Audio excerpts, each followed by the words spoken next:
The ancient cure for the need to be right. The examined life full script 15 minutes. Two figures facing each other in a heated argument, both leaning forward, neither willing to yield ground. The argument is over something small. You will not remember it in a year. Close-up of clenched jaw and tightened shoulders, the body responding as if to genuine threat over a trivial matter. And yet your entire body is engaged, as if something essential is at stake. A clock on the wall, hours passing, the same argument still unresolved, both figures exhausted but unmoved. You will spend the next several hours rehearsing what you should have said, what you will say next time. The other person walking away, the argument unresolved, victory uncertain, peace definitely lost. Even if you eventually win the argument, examine honestly what you actually gain. An empty trophy, golden but hollow inside, representing the prize of having been proven correct. The satisfaction of being right rarely lasts longer than the conversation itself. The cost of the argument shown as hours of peace traded away, a ledger with the exchange rate clearly unfavorable. What you lose: hours of peace.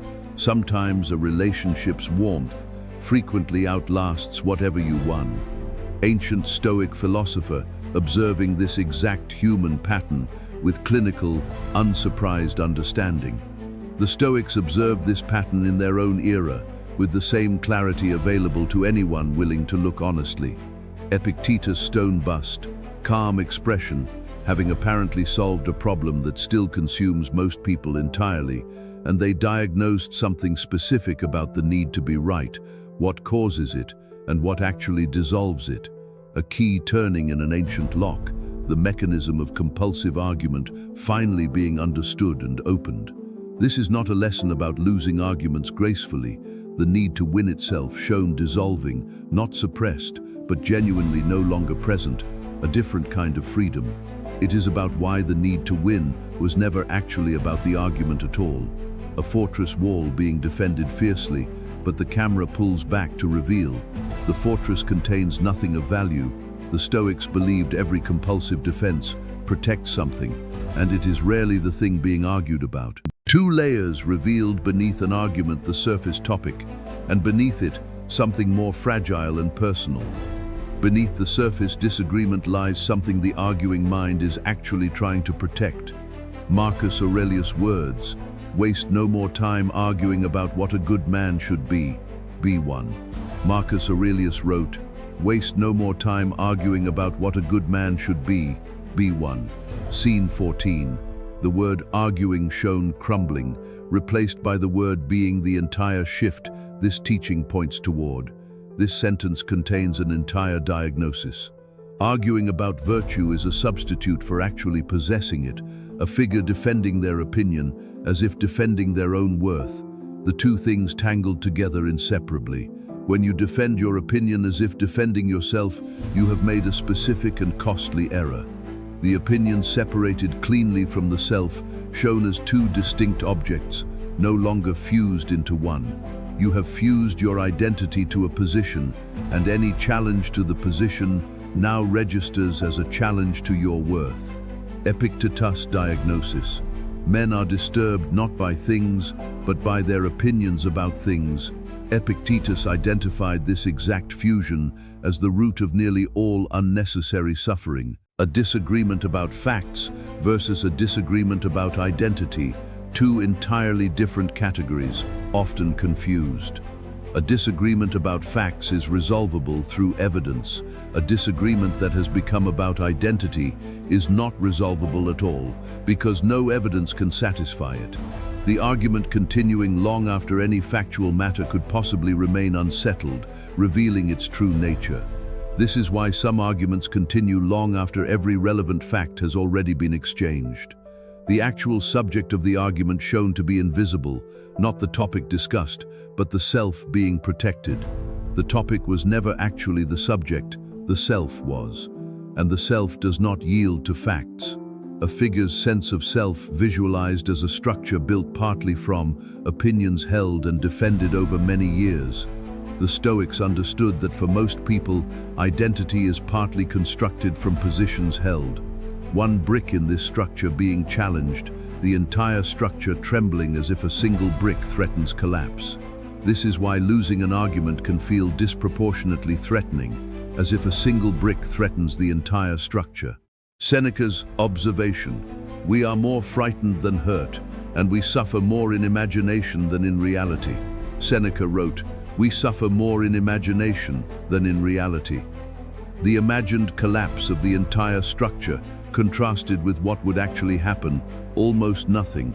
The imagined consequence of being wrong, total collapse, total humiliation, almost never matches what actually occurs. A person admitting error in a small matter, the world continuing entirely unchanged, no collapse occurring at all. Most people who admit error in small matters discover, to their surprise, that the world continues exactly as before. The fear, examined honestly, revealed to be larger than any realistic consequence could justify. The fear was always larger than the actual stakes. This gap is where the Stoic cure begins. A second layer of fear revealed beneath the first, not fear of being wrong, but fear of being seen as inferior.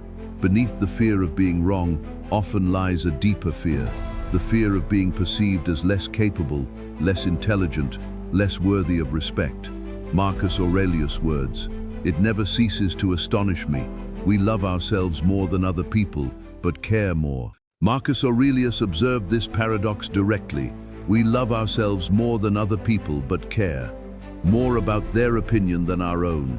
A figure's actual self-respect shown as entirely separate from whether they won the last argument, untouched by it. Your actual worth was never determined by whether you won the last argument. It only felt that way. Two different trophies side by side, one labeled being right, one labeled remaining whole, visibly different in nature.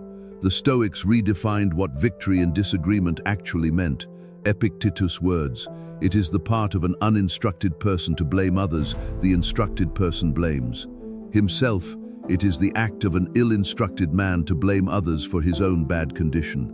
A wise figure observing their own reaction to disagreement with curiosity rather than defensiveness, studying themselves. The Stoic measure of victory was never whether you convinced the other person.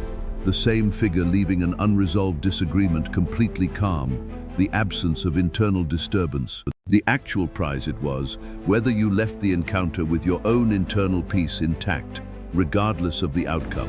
Seneca's teaching: the best revenge is to be unlike him who performed the injury, applied to argument. Seneca extended this principle directly to conflict. The best revenge is to be unlike him who performed the injury. A heated opponent shouting, the wise figure responding with calm precision. The contrast itself, the actual victory. If your opponent has lost composure and you remain composed, you have already won the only contest that matters. The argument's actual content fading into irrelevance, while the manner of engaging with it remains permanently significant. The specific content of who was correct fades. The manner in which you engaged with the disagreement does not. A figure recalling years later, not who won an old argument, but how they behaved during it. The only thing. Remembered years later, you will not remember who was right. You may very well remember how you behaved. This memory shown as the actual legacy of any disagreement. Character, not correctness, being what persists. Character, not correctness, is what persists. The Stoics built their entire practice around this realization. A figure visibly relaxing the moment they stop defending. A position, a physical weight lifting from their shoulders. There is a specific physical relief available the moment defense is abandoned. Marcus Aurelius' instruction: "If anyone can prove me wrong and show me my mistake, I will gladly change." Marcus Aurelius wrote, "If anyone can prove me wrong and show me my mistake in any opinion or action, I shall gladly change." The word gladly emphasized an emperor, the most powerful man alive, welcoming correction rather than fearing it. Notice the word he chose: gladly. The most powerful man in the known world welcomed correction. A modern figure imagining this same gladness, correction no longer experienced as attack, but as genuine gift, because correction, properly understood, is not an attack on your worth. It is information that makes your next action better. the continued instruction, for I seek the truth by which no man was ever hurt. The goal clarified entirely, for I seek the truth by which no man was ever hurt. Truth itself, shown as harmless, neutral, simply accurate, the harm always coming from ego's resistance to it, not truth itself. Truth itself causes no damage.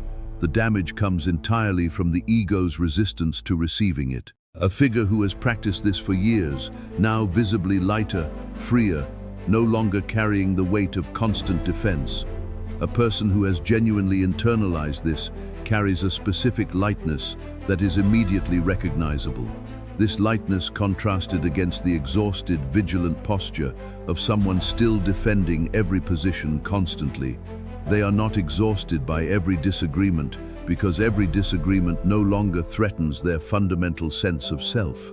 Part V, the three questions, an ancient threshold, three questions carved above it, required to be answered honestly before any argument is entered.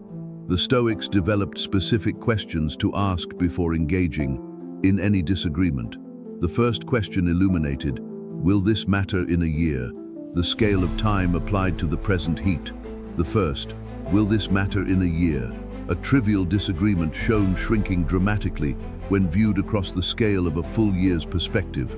Most disagreements, viewed honestly across this time frame, reveal themselves as remarkably small. The second question illuminated, am I defending a fact or defending myself? The crucial diagnostic distinction. The second, am I defending a fact or defending myself? A figure pausing mid-argument to genuinely examine which of these two things they are actually doing. Honest inquiry.